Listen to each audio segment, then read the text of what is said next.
present scenario. In the virtual world of gadgets and different things, this car is one of them. The name of my car is Ultimate Disorder.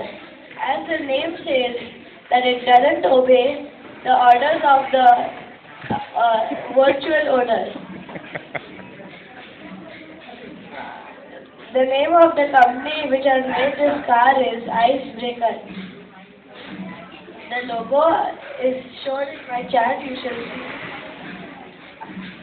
The features of my car are Nitro Booster. Wow, this is one of the most common things used in cars.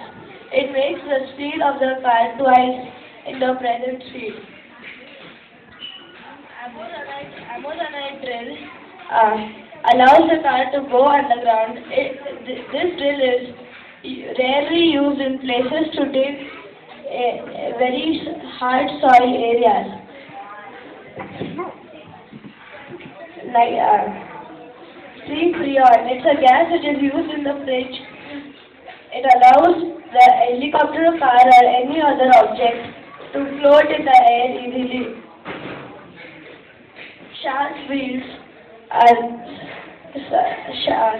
the wheels which have spikes are called shark wheels, as they allow the car to move on snow.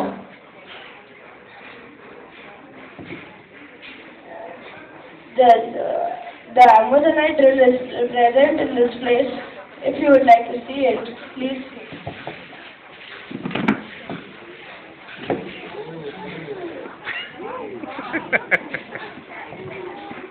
Thank you.